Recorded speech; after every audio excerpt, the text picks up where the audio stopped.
pasuria e përbashkët. E kujt është? Unë morra një shembull, nëse banesa në këtë rast është e gruas, ajo mbetet e gruas.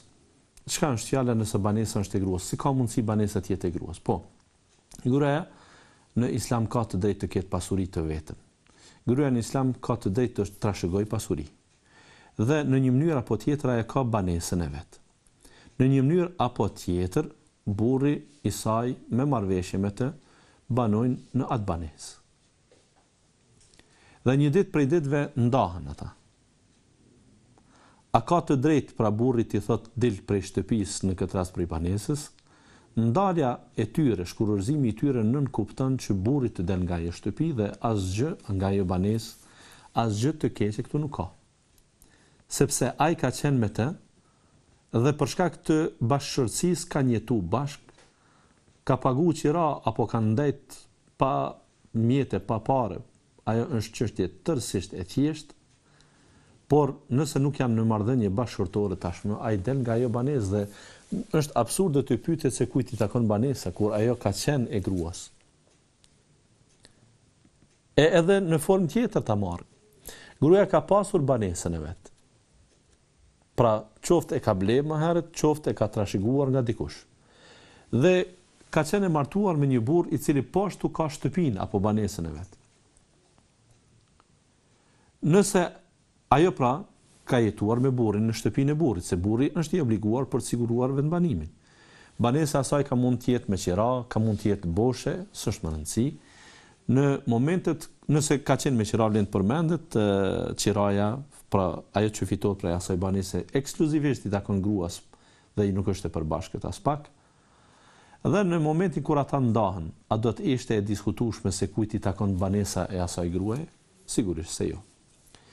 Edhe në rastin konkret pra, nëse një burr dhe një grua kanë pas jetë të përbashkët dhe kanë bler një banesë dhe atë banesë kur e kanë bler, kontribues për blerin e saj ka qenë burri sepse me paratë e tij është bler, atëherë nuk duhet të vihet në diskutim se kujt i takon pas ndarjes. Ajo është e burrit dhe gruaja nuk ka qasje në të as pak.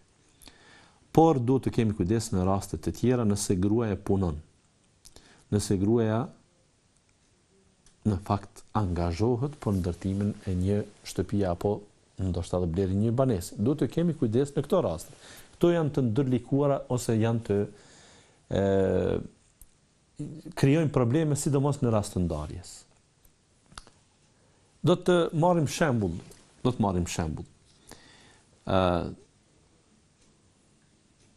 Burri dhe gruaja që të dy punojnë në arsim të zën.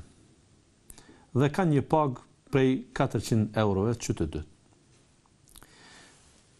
Vëni re kësaj. Burri është i obliguar që ta mbajë gruan e tij. Me 400 euro të që merr, është i obliguar që të kryejë të gjitha shpenzimet e nevojshme mujore. Për gruan e tij dhe për anëtarët e tjerë të familjes, pra për fëmijët, nëse kanë. Ndërkaq 400 euro që i merr gruaja, ajo nuk është e obliguar që t'ja jap burrit, ajo nuk është e obliguar që me to të blej artikujt ushqimor të shtëpisë, as të paguajë qiran. Dhe nëse është bler banesa sepse ata i kanë bashkuar mjetet, i bie ndoshta në një farforme që ajo banesë është bler tërësisht me paratë e gruas. Pse? Se paratë e gruas ani pse janë bërë bashk.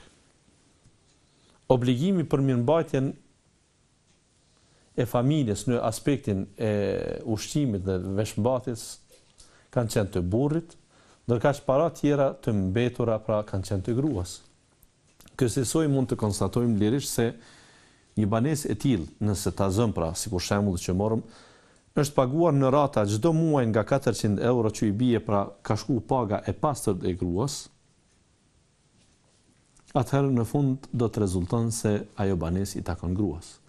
Për këto arsye, burr dhe grua, ani pse janë bashkëshort, ani pse ndajnë shtrate, ani pse janë njerëz të afërt, gjëra të këtilla nuk është mirë të ngatrojnë e të mos i sqarojnë.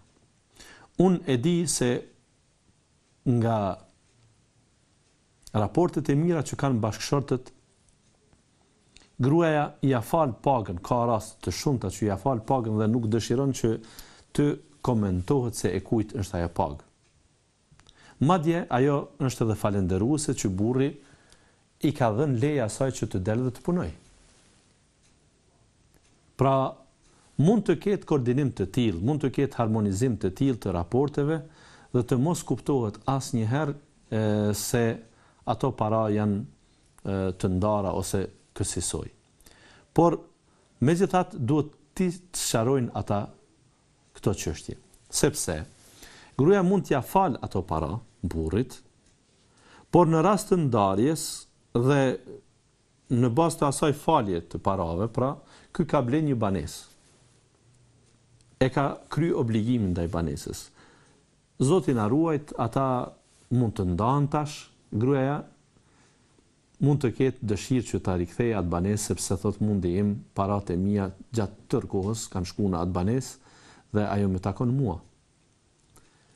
Pra, nëse ata nuk i kanë konkretizuar gjërat, nëse ata nuk janë definuar për çështjet që i kanë pas para vetes, pra nuk i kanë sqaruar çështjet se të kujt janë parat dhe me të kujt para po e blejnë atë banesë, atëherë mund të vinë deri tek problemi. Një burr i mirë do të kishte në konsiderat një gjë të tillë. Pra, nëse nuk i ka sqaruar gjërat, duhet që ajo banesë t'i kthehet gruas. Nëse i ka sqaruar gjërat dhe i ka thënë se unë nuk mund të blej banesë, ajo i ka thënë se unë të ndihmoj, më ndihmon fal apo duhet t'i kthej, ajo pra ja ka fal ato para, atëherë janë para të falura, janë hedi, janë dhurat, siç ka thënë i dërguari sallallahu alaihi wasallam, nuk ka sadaka më të mirë, ka përmendur të gjitha kategoritë me të cilat njeri mund të afrohet tek Zoti, pra nëse jep një të varfër, një skamnon, një dvobekti, një udhëtar, një luftëtar të ngjashme, ka thënë sadakaja më e mirë është kur njeriu e jep në familje, kur njeriu e shpenzon për të mbajtur anëtarët e familjes. Sadakaja më e mirë që mund të jep një grua dikujt është kur ajo i ndihmon burrit të vet. Pra bëj këtë porosi, gratë të cilat kanë pagën e vet, gratë të cilat kanë mundësitë materiale të mira, qoftë të kanë trashëguar, qoftë nëse e shohin se burri i vet është në gjendje të vështirë, është në gjendje jo të mirë financiare. Pra, ajo ka një pagë 400 euro, ndërsa ai ka një pagë 200 euro. Dhe ai thyhet si thupër, thot populli, se si ti koordinoj shpenzimet e tij brenda një muaji që t'ia dal për ato 200 euro, ndërka që ajo mund të bëj qefe të veta me 400 euro, blen gjëra luksoze, ndërka që shef burrin e vet se si sillet vërdall për të menaxhuar situatën financiare në familje. Pra do të ishte mirë që ajo t'i jepte sadaka, pra, që ai burr t'i kishte edhe 100 euro më tepër dhe ta kishte kokën më rahat e kështu të ngjashme. Pra, unë i sugjeroj grave që kanë paga t'i ndihmojnë burrat e tyre. Por të njëjtën kohë ju them burrave që mos e vëjnë syrin tek paratë e grave, sepse le të kuptohet se nuk janë të tyre dhe gruaja sipas sheriatit islam e ka të drejtën që të posedoj paratë e veta dhe të mos i përzihet në to bashkëshorti. Ne të respektuar të shikues me të drejtë themi se të drejtat e gruas në islam janë shumë të avancuara, jo sikur i pasqyrojnë, i prezantojnë dhe i paketojnë shpesh herë të tjerët, e nganjëherë gabimisht ndoshta edhe vetë muslimanët janë të tillë që e keq interpretojnë fenë e Zotit, por Islami jon femrës as mbiemrin, as identitetin nuk ja ndryshon. Islami jon femrës ja njeh vetësinë e saj, ja njeh të drejtën për të poseduar pasuri dhe ajo mund të menaxhojë edhe firma, edhe organizata të veta të posaçme që janë pra qoftë të trashëguara, qoftë dhe martesa, pra nuk e pengon atë që ajo të menaxhojë, të zhvillojë pasurinë e vet në asnjë mënyrë. Kësaj pra duhet të kemi parasysh se gjërat pra nëse janë të përbashkëta duhet të sqarohen të kujt janë, nëse nuk janë sqaruar, atëherë duhet të kthehen në bazën e vet dhe secili do t'i takojë ajo që ka vepruar. Sikur në rastin konkret, gruaja ka qenë në bashkëtorësi me të, po s'do të thotë që paratë e burrit kanë qenë para të saj. Allahu e di më së